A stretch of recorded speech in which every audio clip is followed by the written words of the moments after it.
दोस्तों नमस्कार, आप देख रहे हैं जनपद मिरर। इन दिनों जहां एक तरफ यूपी में भ्रष्टाचार को लेकर सियासत गर्म है और अधिकारियों की मनमानी के चलते डिप्टी सीएम ब्रजेश पाठक नाराज हैं और राज्य मंत्री दिनेश खटीक को तो इस्तीफा तक देना पड़ा।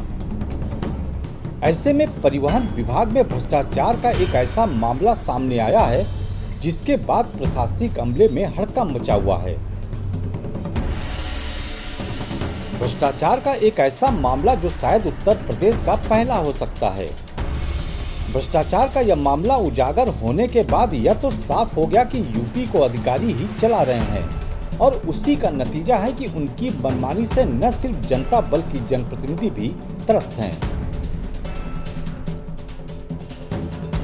ओवरलोड व सड़क हादसे में हो रहे इजाफे को लेकर सीएम योगी ने सभी जिलाधिकारियों को निर्देशित किया था कि किसी भी दशा में ओवरलोड का संचालन न हो, बल्कि सीएम ने अधिकारियों को सुझाया था कि ओवरलोड को लोडिंग पॉइंट से ही रोकें।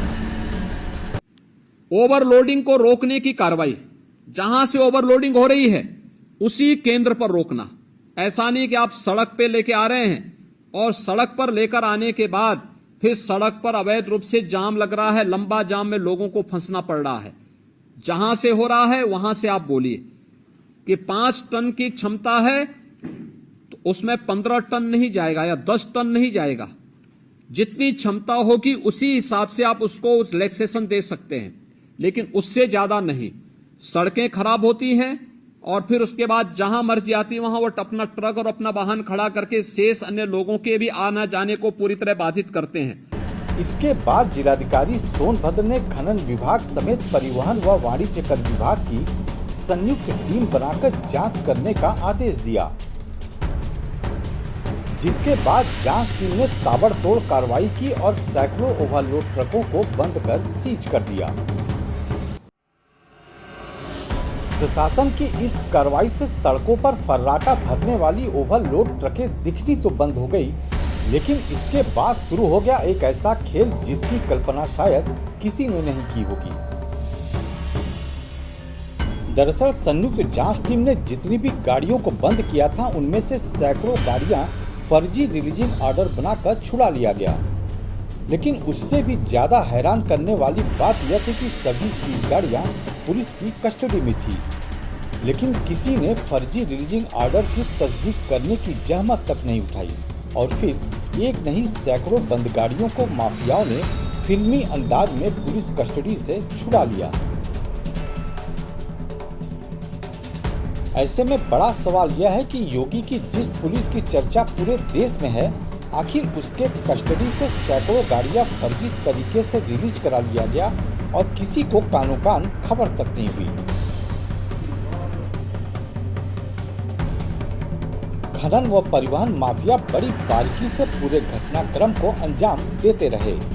उन्हें लगा कि उनकी यह चालाकी कभी पकड़ी नहीं जाएगी, लेकिन जब मीडिया ने इस मामले को उठाया तो प्रशासनिक अमले में भूचाल सा आ गया।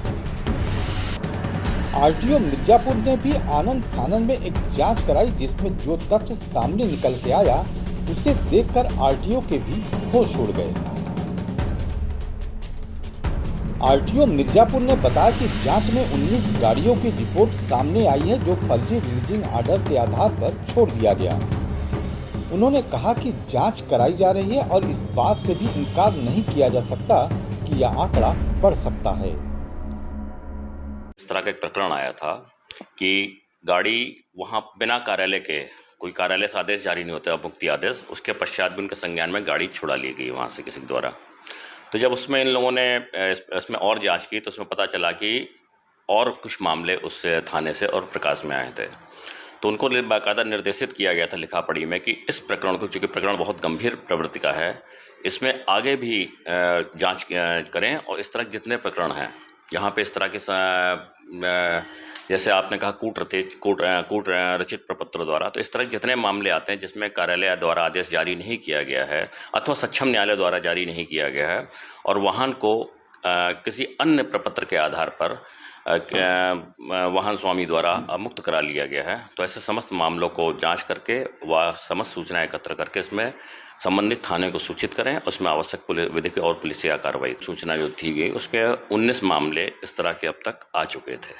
कितने थानों में आप लोगों ने इस तरीके का मामला इस तरह के अभी तक वहाँ के जो अधिकारी हैं उन्होंने अभी पिछली सूचना तक 3 जगह अब तक संपर्क किया था और कुछ सूचनाएं उनको मिल गई थी। बाकी चूंकि पुलिस से ही ये सूचनाएं सारी मिल पाएंगी, उन्होंने बाकायदा सूची जो संदिग्ध मामले उनको लग रहे थे उसकी सूची उपलब्ध कराई थी कि वस्तुतः इसमें थानों में क्या कोई आदेश दिए गए हैं तो कहाँ के हैं, तो उनकी प्रति उन्होंने देने के लिए निवेदन किया है। संभावना हो सकती है, इससे इनकार नहीं कर सकता, क्योंकि 19 की हो सकता है कि बढ़ भी सकते कुछ मामले। तो ये तो अभी जब जांच और इनसे कहा गया कि और इसको गहराई से देखें और संपर्क करें और जो भी इनको संदिग्ध लग रहे हैं, क्योंकि वो भी कार्यालय को जो संज्ञान में आया था उसके बाद ही उन्होंने कार्रवाई शुरू की थी।